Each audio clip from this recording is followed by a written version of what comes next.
Robot can be looking like a machine. Correct. It can be a dog machine. It can be just machine, piece of machine जो car assembly line में होता है. Correct. And humanoid is actual robot जो slang term में हम use कर रहे हैं movies में देख रहे हैं. They are actually humanoids जिनके अंदर हम artificial intelligence डालते हैं और जिन्हें हम अपने जैसे दिखना पसंद कर रहे हैं. So artificial intelligence is the scariest part of the whole thing, correct? Correct. So what is the future of AI, as you can imagine? AI just आया था चैट जीपीटी जो आपके लिए रोबोट्स एंड मूवीज इमेजिन करते हैं तब यही याद आता है कि कैसे रोबोट्स ने ह्यूमंस को टेक ओवर कर चुके हैं एंड वो राज कर रहे हैं पूरी पृथ्वी पे.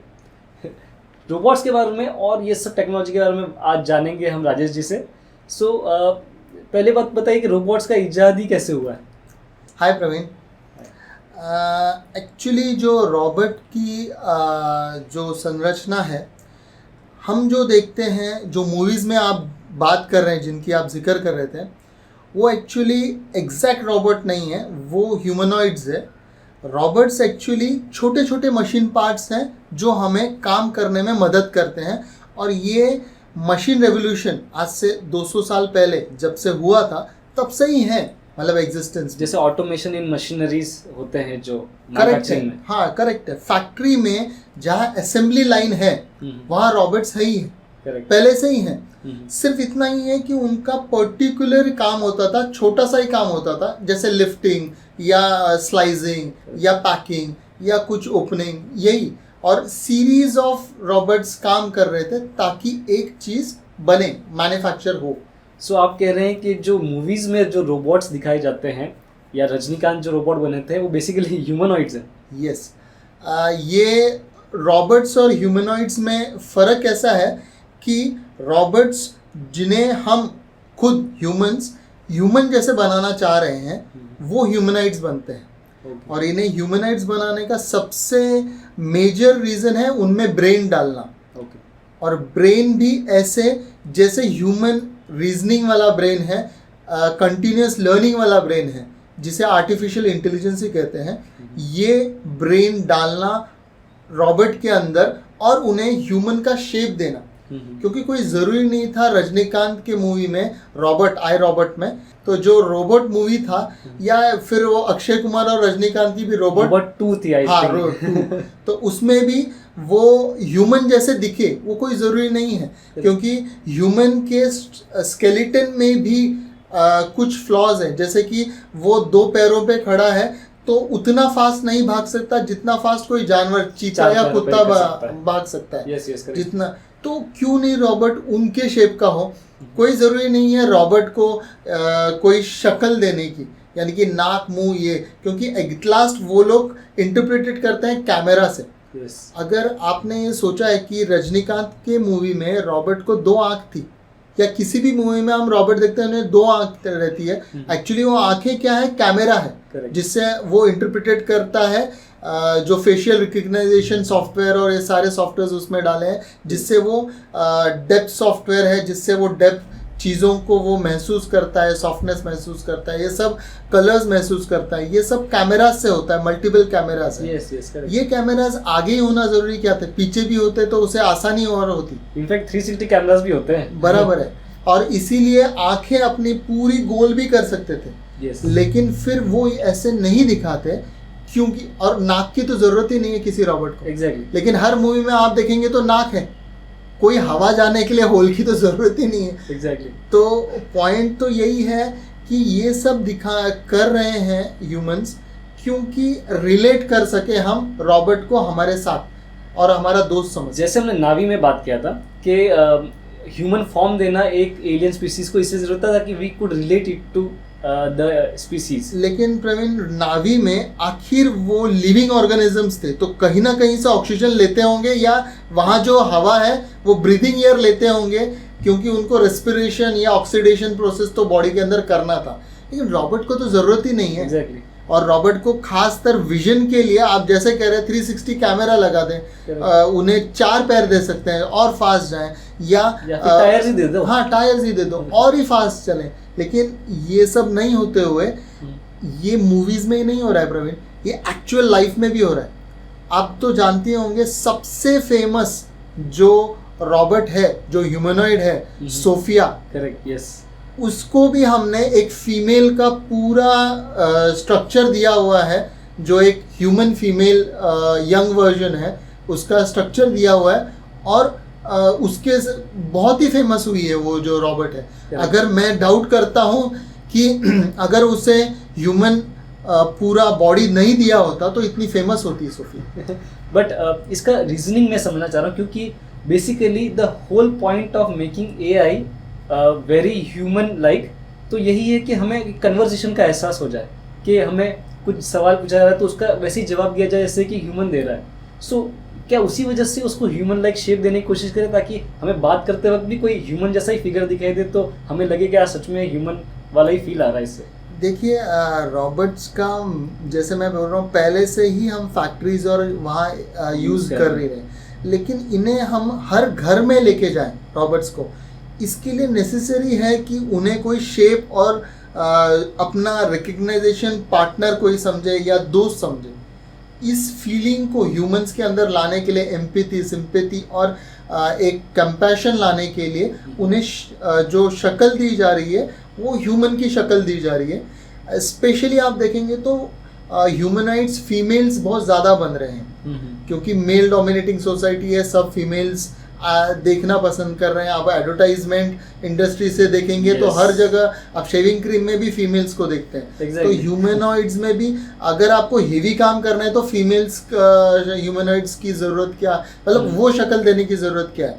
इवन वो स्ट्रक्चर भी वो बहुत, मतलब it is not easy for them to design humanoid female robots rather than doing work, काम, मतलब एक मशीन को जैसे आपने जैसा दिखाया तो ज़्यादा आसान बनाना, और उसकी वजह से अपने काम का आउटपुट बहुत फास्ट है। इनफैक्ट मेरे ख्याल से 2 पैरों पे एक रोबोट को खड़ा करना ही बहुत मुश्किल है। सही है। और ऊपर से आप देखोगे तो सोफिया में उन्होंने मोर देन 70 फेशियल एक्सप्रेशंस दिए। तो सोचिए अपने मसल्स में कितने हर पार्ट अपने मसल का बात करते हुए हिल रहा है, हिलना चाहिए। तो उसी हिसाब से वो आर्टिफिशियली आपके बातों को समझ के फेस रिकग्नाइजेशन करके आपको याद करके मेमोरी से वो आपको रिफ्लेक्शन एक्शंस फेस के भी देती है। करेक्ट। सोफिया को फ्रेंडली मॉडल बनाया हुआ है ताकि वो आपसे जोक शेयर करे, वो आपसे थोड़ा ह्यूमरस रहे, आपको आपके टेंशन में स्ट्रेस रिलीव करे। It's an friendly model totally. आज की डेट में अपने पास अमेजोन इको है, एलेक्सा है, गूगल असिस्टेंट है, सीरी है, वो अपने फोन्स में या छोटे डिवाइसेस में तो एग्जिस्ट करते ही हैं। करेक्ट। सो ह्यूमन की ज़रूरत क्यों है, और बेसिकली उसका इन्वेंशन करना कैसे ज़रूरी समझा? सही है प्रवीण, आपने सही कहा, लेकिन ये जो असिस्टेंट्स हैं एलेक्सा या जो अमेजोन के असिस्टेंट्स है, सीरी हैं, ये सारे एक गैजेट के जैसे, मोबाइल के जैसे या पीस ऑफ गैजेट दिखते हैं। हमें रॉबर्ट को एक फ्रेंडली दिखाना है ताकि उसका सेल पोटेंशियल बने ह्यूमंस के साथ। अगर आप सोफिया से बात करें या उसका कोई इंटरव्यू देखें तो शायद आप जितना या मैं जितना फेशियल एक्सप्रेशंस दे पा रहा हूँ अभी बात करते समय, उससे ज़्यादा वो फेशियल एक्सप्रेशंस देती है। यहाँ तक कि वो विंग भी करती है, और वो एक छोटा सा वीडियो है जिसमें विल स्मिथ उसे डेट पे लेके जा रहा है और उसे किस करने की कोशिश कर रहा है। तो जब वो किस करने की कोशिश कर रहा है तो सोफिया का एक रिएक्शन है कि what kind of cheap behaviour या फिल्थी मैन करके, और वो एक अलग ही रिएक्शन देती है जो कई फीमेल्स देते हैं जब वो देखते हैं कुछ पर्सन्स के साथ ज़्यादा कंफर्टेबल नहीं है, कि जस्ट फर्स्ट डेट में ही बहुत ज़्यादा पास आने की कोशिश कर रहा है। तो इतना हद तक उसके इमोशंस, आई मूवमेंट हो रहे। और प्रवीण, जब वो जिमी फैलन टुनाइट शो में भी गई थी तब भी जिमी फैलन किसी और मॉडल या इतने सारे एक्ट्रेस के साथ इंटरव्यू कर रहे थे, लेकिन फिर भी इतना ऑड फील नहीं किया। जब सोफिया पास में आई तो उन्हें सच्ची में ऐसा फीलिंग, उनके फेशियल एक्सप्रेशंस देखिए, both were feeling awkward as if they were trying to like each other, और Jimmy Fallon really liked Sophia because as it is Sophia को एक एक्ट्रेस हिडसन के मतलब चेहरा लेके बनाया गया, इंस्पायर किया हुई है वो। तो हर height, body, everything is very perfect. So मेरा सवाल अभी भी वापस उसी के अराउंड वापस रिवॉल्व करना चाह रहा हूँ मैं कि ह्यूमन स्ट्रक्चर हमने बना दिया है, so but we in itself तो नो ना कि ये तो एक रोबोट है. So how can just by seeing a human in front of us या human like structure we can be more attached to an assistant और आर्टिफिशियल इंटेलिजेंट पर्सन? प्रवीण, देखो कैसा है, अभी जापान में Sophia is the famous model और famous से humanoid. But Japan में there are many humanoids, many dolls who are being created for even other negative reasons also, but they are more like human more than Sophia because उनके ऊपर जो skin और पूरा body structure है, they are only human friendly models they are making, and you actually cannot differentiate between a real woman and that Japanese girl. Okay. Because the way the humanoid reacts to you, the way she sees at you, the empathy she shows is really very real. कितना आसान होता अगर अपने companion को हम plug कर सकते थे और ऑन ऑफ कर सकते थे. So whenever you are don't required her, you can just offer. So अच्छा, अभी उसको हाथ पैर दे दिए हमने, एक्सप्रेशन दे दिए. सो हाथ पैर होने के कुछ और एडवांटेजेस भी हो सकते हैं. हाउस होल्ड कोर्स कर सकते हैं, वो कुछ हेल्प कर सकते हैं, क्या ये भी सोफिया कर सकती है? They are trying to give you an companion who will be your friend, life companion, and who will help you in your routines as you require. Means maybe you require her to cook, maybe clean, maybe just look after things, maybe even type something. You can have an office secretary assistant as humanoid, so you can have her in your home also. Correct. So that is a very advantageous thing if you see. मैंने एक video में देखा था कि Sophia को साड़ी पहनाई गई है और उसका स्वागत हो रहा है, मतलब इंडिया वाला एटमॉस्फेयर दिख रहा था. तो वो इंडिया में भी आई थी या फिर उसका कोई कॉपी है? नहीं, कॉपी की तो बात ऐसी है प्रवीण कि हडसन रोबोटिक्स में उसे बनाया है. David Hudson is the inventor of Sophia. अभी सोफिया का जो फेस है उसके तो कई प्रोटोटाइप्स बनाए होंगे उन्होंने. मतलब सोफिया के एक ही, मतलब as you have seen in Resident Evil के वो जो सेम मॉडल काफी सारे उन्होंने बना के रखे थे. उसमें भी सिरिन थी शायद जो एआई थी रेसिडेंट इविल में, who felt that humans are not good for earth and everything. So इसमें भी उन्होंने उसके प्रोटोटाइप तो बहुत बनाए. सो नाउ व्हेनेवर दे, क्योंकि एक फेशियल मास्क शायद खराब होता हो थोड़े दिनों में, तो वो नया मास्क लगा देते हैं because it is multiple prototype. तो यहाँ जो आई थी वो थोड़ी अलग दिखती है, जिमी फैल्कन के शो में थोड़ी अलग दिखती है, हल्का सा स्लाइट फर्क है, inner hairs and maybe lipstick and other lips and everything. But यहाँ जब वो आई थी, she was introduced to schools and colleges and Mumbai IIT just for learning of robotics and students to create an enthusiasm in learning about robotics. ये काफ़ी अच्छा लग रहा है एज ए ग्लोबलाइजेशन के कि सब लोग एक तरह से बढ़ना चाह रहे हैं. बट एक सवाल जो सबसे बेसिक है और सबसे इनिशियली दिमाग में आता है ह्यूमनॉइड्स देखकर कि ये तो काफ़ी डेंजरस भी तो हो सकते हैं, जैसे एक्स मशीना में दिखाया गया या आई रोबोट में बताया है, या फिर जैसे कि अक्षय कुमार का भी रोल था, वो भी एक नेगेटिव कैरेक्टर दिया गया है रोबोट्स को. सो वो कैसे अचीव करेंगे कि ताकि ये चीज़ें हमारे ऊपर ओवर पावर ना करें? ये एक्चुअली एक मतलब लोगों को यहाँ तक कि बहुत बुद्धिजीव, जैसे आज के तारीख में Elon Musk, one of the most intelligent people we say, या Stephen Hawkings, everyone has, even Einstein has made us aware कि AI is only thing which we can destroy human race. Correct. And जब तक हम AI को control कर सकते हैं तब तक ही हम सेफ हैं.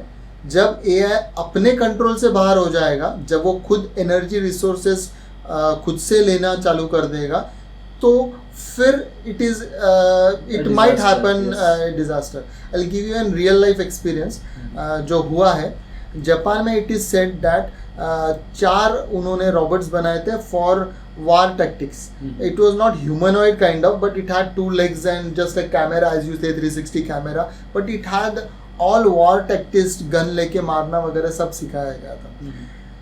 इवेंचुअली उन्होंने शायद 29 सोल्जर्स को वो चारों ने मार दिया, वो जापानीज सोल्जर्स ने, जो कि ब्लैक लिस्टेड है, जो फाइल बाहर नहीं आई है.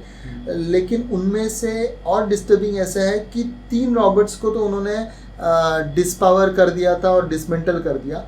एक जो रॉबर्ट है वो खुद से सीख रहा था, किसी तरीके से उसने सैटेलाइट से एक्सेस लिया था और वहाँ से इंटरनेट से एक्सेस लेके खुद से उसने खुद को एजुकेट करके वो खुद को बना रहा था और डिकंस्ट्रक्ट होने नहीं दे रहा था खुद को. तो दैट वाज वेरी अलार्मिंग. उन्हें महीना भर लगा उसे डिकंस्ट्रक्ट करने के लिए, और वो जापान का एक, इसीलिए तब से जापान थोड़ा कॉशियस हो गया इसमें. So artificial intelligence is the scariest part of the whole thing, correct? Correct. जो ही एक कॉन्शियसनेस देता है एक रोबोट को या ह्यूमनॉइड को, किसी को भी. Correct. So what is the future of AI as you can imagine? See,